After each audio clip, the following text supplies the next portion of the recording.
Since I got my shoulder surgery, everyone's been wondering, what does it feel like to have a torn labrum, and how should I know if I need to get mine fixed? Well, I'm here to give you my best advice for someone who's competed on a torn labrum for the past entire year. It starts out with some small pinching and clicking, maybe even popping, especially for those overhead movements particularly associated with gymnastics. If you're a gymnast, this is something that's going to be very hard for you to get away from. This skill here, particularly called the Diamidov, would always make my labrum roll over and click every time I did it. This skill here, called the Yamawaki, would do the same exact thing but with more force, which is why I actually only did these ones when I competed. And even this basic skill here, called the front giant, I would also feel a clicking sensation. Here comes the fun part, or maybe the gross part. Anyway, once your labrum gets bad enough, you will start to experience subluxation of the shoulder joint. This is essentially a small but very similar form of shoulder dislocation. I first started to notice it when I would go on high bar and I would spike for my big release moves, and when I would catch the bar. My shoulder felt like it was sliding out of his socket and then sliding back in.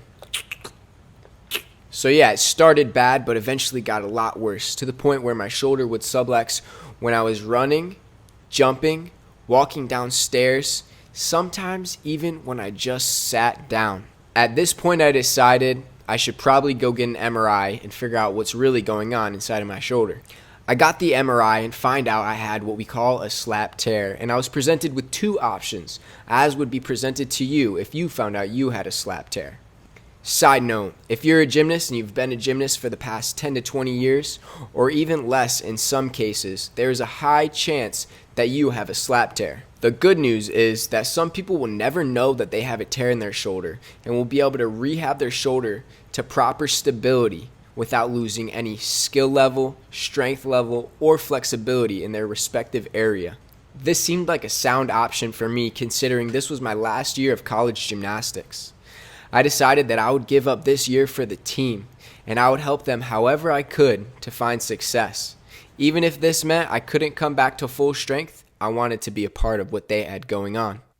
If I had decided to go the surgery route at the point that I had got the MRI, I was looking at a potential chance to come back just for the very end of the season, but also a chance to have no season at all.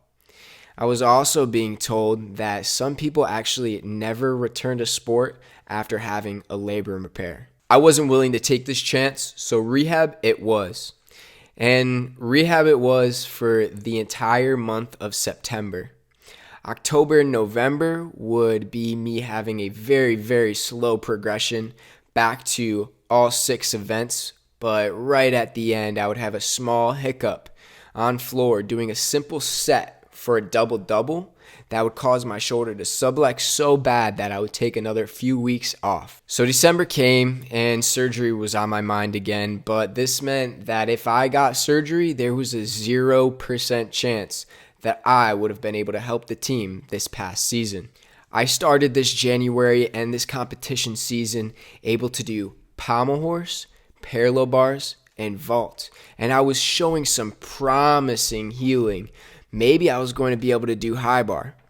All of a sudden, January 31st, the night before our dual meet against Michigan, I had a grade 2 sprain on my AC joint from an unfortunate fall on pommel horse. This would take me out all the way through February into March from any event training. I healed from this one particularly fast, thanks to God and His good and loving grace. I was able to make a return to all 3 of the original events that I was competing, and even to a stunning return on high bar. This is something no one on my team expected, not me, not my trainers, not my coaches. Not a single person expected me to be swinging high bar at the end of that season. I believe this only happened because I opened up myself to letting God work and letting Him do what He needed to do.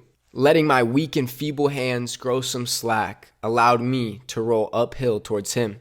So I ended this past season, my 5th and final collegiate season of gymnastics, not exactly how I wanted to. And I ended up getting the surgery anyway, putting me in a sling and leaving me with a recovery process that will last for the foreseeable future. But now, this one's going to be ending on God's terms and not mine. I'm going to end this one with a quote that I found while I was compiling my thoughts for this video. Birds don't think about flying, they just fly. And with that being said, peace, love, and as always, be eternal.